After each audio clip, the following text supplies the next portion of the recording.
दरम्यान नम्रता, आता जे कल्याण डोंबिवलीमध्ये पाहायला मिळते ते पाहता राज ठाकरेंचे शब्द उसने घ्यायचे झाले तर कॅरम फुटलेला आहे आणि आता हा कॅरम असा आहे की ज्याच्यामध्ये सगळ्यांकडे स्ट्रायकर येणार आणि हवा तसा कॅरम फोडायचा आहे आणि काळ्या पांढऱ्या सोंगट्यांची पण विधिनिषेध नाहीये आणि त्यामुळे मुंबईमध्ये अशा 5 शक्यता तयार होत आहेत की ज्याचा प्रभाव हा केडीएमसी पॅटर्नमुळे पडलेला आपल्याला दिसणार आहे।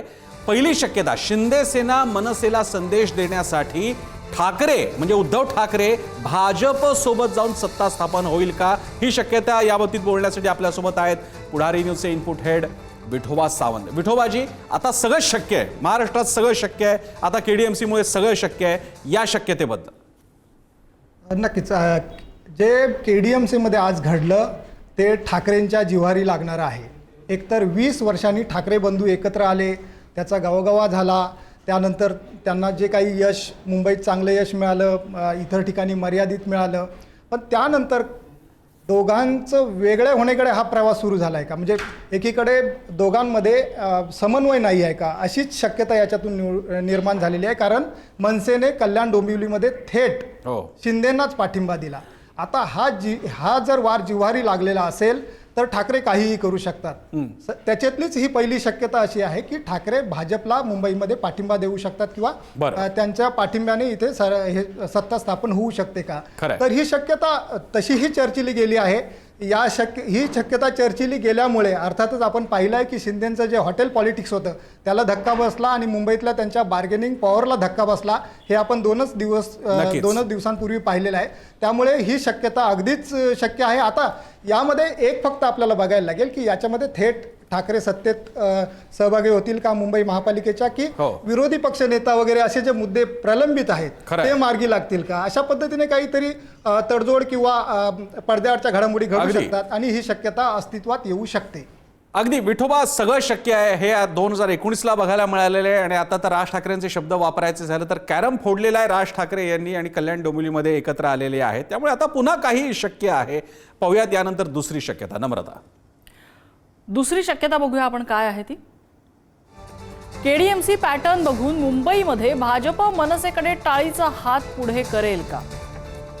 आमचे प्रतिनिधी श्रेयस सावंत आपल्या सोबत आहेत। श्रेयस, या संदर्भात काय हालचाली, काही चर्चा सुरू आहेत का मुंबईच्या कोर्टात? खऱ्या अर्थानं हालचाली तर अजून कळल्या नाही, मात्र चर्चा आता सुरू झालेल्या आहेत। आपण आताच बघितलं गेलं जे केडीएमसीला घडलं तेच घडलं, दुसरीकडे पॉसिबिलिटी आहे का, तर हो आहे।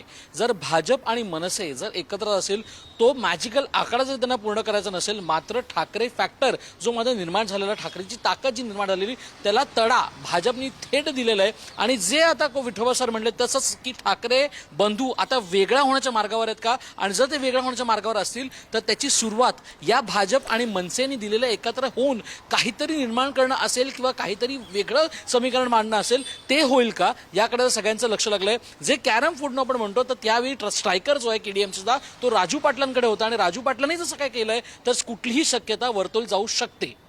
धन्यवाद श्रेयस।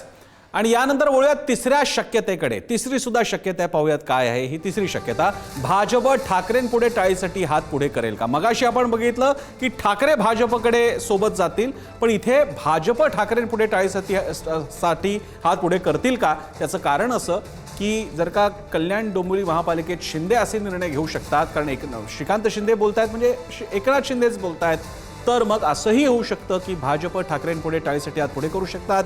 त्यासाठी आपल्याला विसरायला नको 2014-2019ला त्याच्यामध्ये संघ कार्यरत होऊ शकतो, त्यामध्ये केंद्रीय नेते कार्यरत होऊ शकतात। कुणी सांगावं, भाजपचे नवे राष्ट्रीय अध्यक्ष यांना सुद्धा आज शेवटी काहीतरी चमत्कार घडून दाखवायला हवा आणि त्यांची पाठीकोरी आहे, जे नवीन आहेत त्यांची पाठीकोरी आहे, ते येऊन भेटू शकतात उद्धव ठाकरेंना, काही होऊ शकतं आणि त्यामुळे भाजप ठाकरेंपुढे हात पुढे करतील का? जाऊयात विचारायला संदीप राजगोळकर आपले प्रतिनिधी सोबत आहेत। संदीप, या तिसऱ्या शक्यतेबद्दल। नाही, ही शक्यता पूर्ण होऊ शकते असं म्हणता येईल। त्याची कारणं अनेक आहेत। कारण पाहायला गेलं तर 14-19 तुम्ही सांगितल्याप्रमाणे इतिहास पाहिला तर नैसर्गिक युती होती यांची, मात्र शिवसेना फुटल्यानंतर एकनाथ शिंदे भाजपसोबत गेले आणि उद्धव ठाकरे एकाकी पडले होते। पण दुसरी बाजूही प्रसन्न सर आपल्याला पाहायला मिळेल, एकतर तू राहशील किंवा मी राहील इथपासून सुरुवात झालेली होती, जी उद्धव ठाकरेंनी थेट देवेंद्र फडणवीस यांच्यावर टीका केली होती आणि नंतर तर आपल्या पुढारीच्या इंटरव्ह्यूमध्ये त्यांनी थेट उद्धव ठाकरे यांचा माफ करा देवेंद्र फडणवीस यांचा आणि त्यांच्या घरच्यांचा धर्म तपास तपासावा लागेल इथपर्यंत टीका केली होती. हो. पण ज्यावेळेला निकाल लागला, आज 5वा दिवस आहे, अजूनही महापौर बसलेला नाही. निकाल लागल्यानंतर मात्र देवाभाऊच्या हातात किंवा देवाच्या हातात आहे आता महापौर बसवणं असं म्हटलेलं होतं. त्यातून 2-3 अर्थ काढले गेलेले होते. जसं भाजपकडून आपल्याला समजतंय वरिष्ठ पातळीवरून कुठल्याही पद्धतीने कॉम्प्रोमाइज करू नका असे थेट निर्देश केंद्राकडून मुंबई भाजप किंवा महाराष्ट्र भाजपला देण्यात आले आहेत. पण शक्यता 19 नंतर महाराष्ट्राच्या राजकारणात कुठलीही सांगता येत नाही, कधी काही होऊ शकतं. त्यामुळे नक्कीच महापौर किंवा मुंबई महापालिकेचा मोठा अनुभव शिवसेना आणि उद्धव बाळासाहेब ठाकरे यांच्या पक्षाकडे आहे. त्यामुळे नक्कीच एकीकडे राज्यात वेगळं सरकार ठेवायचं आणि मुंबईमध्ये मात्र ठाकरेंसोबत जमून घ्यायचं असं भाजप करू शकतं. नवीन अध्यक्षांवर ही जबाबदारी दिली जाऊ शकते अगदी. किंवा इतर जे मंत्री आहेत ते ही जबाबदारी पार पाडू शकतात आणि ते थेट उद्धव नक्कीच. ठाकरे यांच्याशी संपर्क साधू शकतात. अगदी संदीप, धन्यवाद या सगळ्या विश्लेषणाबद्दल. आणि पुढची शक्यता आपण बघूया. चौथी शक्यता यामध्ये काय असू शकते? भाजप आणि ठाकरेंची शिवसेना आणि मनसे एकत्र येऊन सत्ता स्थापन करणार का? म्हणजे ठाकरे बंधू आणि भाजप एकत्र येणार आणि सत्ता स्थापन करणार का? आणि पर्यायानं शिंदेना बाजूला ठेवा. अगदी शिंदेना बाजूला ठेवणार का? पद्मेश पवार या संदर्भातलं विश्लेषण करतात. पद्मेश, ही शक्यता कितपत शक्य आहे की शिंदेना खड्यासारखं वेगळं ठेवलं जाऊ शकतं आणि ठाकरे बंधू आणि भाजप एकत्र येऊ शकतात? नम्रता मॅडम, जर राजकारणामध्ये बघायला गेलं तर कोण कधी कोणाचा कायमचा शत्रू नसतो किंवा कायमचा मित्र नसतो. त्यामुळे ही शक्यता देखील महत्वाची मानली जाते. कारण ज्या प्रकारे केडीएमसी मध्ये भारतीय जनता पक्षाला शिंदेने जो शह दिलाय, त्यामुळे आता ही शक्यता देखील मुंबईमध्ये वर्तवू शकते. भारतीय जनता पक्ष, शिवसेना, ठाकरेंची सेना आणि त्याचबरोबर मनसे हे देखील एकत्र येऊन जे महापौर पदासाठी दावा करू शकतो. पण ज्या प्रकारे अनेक आपण राजकारण पाहिलं की उद्धव ठाकरेंनी भारतीय जनता पक्षाच्या विरोधात लोकसभा असेल, विधानसभा असेल किंवा ही जी महानगरपालिका असेल मोठ्या प्रमाणात टीका केली होती. त्यामुळे त्यांचा जो वोटर बेस आहे तो हा अँटी बीजेपी वोटर बेस आहे. त्यामुळे या शक्यता जर शिंदेंना जर भारतीय जनता पक्षाला शह द्यायचा असेल किंवा त्यांना त्यांचं एक अस्तित्व दाखवायचं असेल तेव्हा त्यामुळे ही शक्यता देखील नाकारता येत नाही. राजकारणामध्ये आपण जर राज्य पातळीवरती आपण वेगळी अलायन्स करूया आणि स्थानिक पातळीवरती ही वेगळी अलायन्स करूया असं देखील भारतीय जनता पक्षाचे नेते देखील काही बोलू शकतात. त्यामुळे ही शक्यता देखील खरी होऊ शकते. खरं आहे. पद्मेश, याकडे सुद्धा लक्ष ठेवूयात. आणि 5वी आणि शेवटची शक्यता, अर्थात जगात कितीही शक्यता असू शकतात, पण आमच्या दृष्टीने 5वी शक्यता ठाकरेंची शिवसेना, शिंदे सेना, मनसे आणि सगळे भाजपेतर असे पक्ष एकत्र येऊन समीकरण बनवू शकतं का? ठाकरेंची शिवसेना जवळपास आज 69 त्यांचा जो आकडा आहे तो, त्याच्यानंतर शिंदेची शिवसेना म्हणजे जवळपास 90पेक्षा आकडा इथेच झाला. त्यानंतर काँग्रेस, त्यानंतर अन्य छोटे पक्ष हे सगळे एकत्र आले आणि मनसे सुद्धा एकत्र आली तर सिंपल मेजॉरिटी तयार होते. याबद्दल बोलण्यासाठी आहेत आपल्यासोबत आपले प्रतिनिधी पंकज दळवी. पंकज, आपण शक्यतांचा अंदाज बांधतोय. जर का आता मनसे शिंदे एकत्र येऊ शकतात तर भाजप नको या मुद्द्याखाली, कारण शिंदेसाठी भाजप बरोबरचे नातेसंबंध कसे आपण बघितलेले आहेत, ठाकरे आणि मनसेचा प्रश्नच नाही, तर भाजपेतर पक्ष एकत्र येण्याची कितपत शक्यता आहे मुंबईसाठी?